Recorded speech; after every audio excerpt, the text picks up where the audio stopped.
Amma booda sooshaal miidiyaa garaagaraa fayyadamuudhaaf dirqama kaardii bilbila keessanitti guutuu yookiin waayifaayi fayyadamuun isin hin barbaachisu. Sababni isaa aappii kana yoo qabaattan tiiktookis ta'e yuutuubii, feesbuukas haa ta'u teelegiraam wanta barbaadan firii intarneetii fayyadamuu ni dandeessu. Maarree aappii kanas argachuudhaaf pileestoorii ni galtu.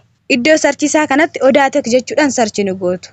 Aappii kana bilbila keessan irratti ni buufattu. Ergaa buufattanii oopin jechuudhaan keessa galtu. Aappicha kana keessa ergaa galtanii iddoo sarchiisaa kanatti paaduwwaa 3 jechuudhaan sarchi ni gootu. Suuraa isa jalqaba irratti isin dhufu kanarra ni xuyxu. Barreeffamni kana fakkaatu isin dhufe gara gadiitti scroll gochuudhaan geet tina iddoo jedhu kana xuyxanii aappicha ni buufattu. Aappii kana erga buufattanii oopin jechuudhaan keessa galtan. Aappii kana keessa ergaa galtanii teelegiraama keessan irra ni galtu. Iddoo sarchiisaa kanatti zoom tek jechuudhaan sarchi ni gootu. Chaayinaala kana keessa ergaa galtanii fuula kana fakkaatu isiniif baasaa view group iddoo jedhu kana ni xuyxu. Yeroo keessa galtanitti faayiloota garaagaraa haala kanaan isiniif baasaa faayilii kanneen keessaa tokkicha irratti ni xuyxu. Erga tuqxanii bilbila keessan keessaa kaardii tokkoyyuu qabaachuu qabdanii yeroo kanatti daataa bilbila keessanii ni bantu. Start iddoo jedhu kana ni xuyxan. Kinu akkuma argaa jirtan kana iskiriinii bilbila keessan irratti mallattoo qulfii fakkaatu kanatu isiniif ba'a. Yeroo kana kaasee firii intarneetii waan barbaadan fayyadamuu ni dandeessu jechuudha. Faayiloonni sunniin immoo yeroodhaan update waan ta'aniif tokko qofa fayyadamuu osoo hin taane jijjiiruudhaan fayyadamuu ni dandeessan.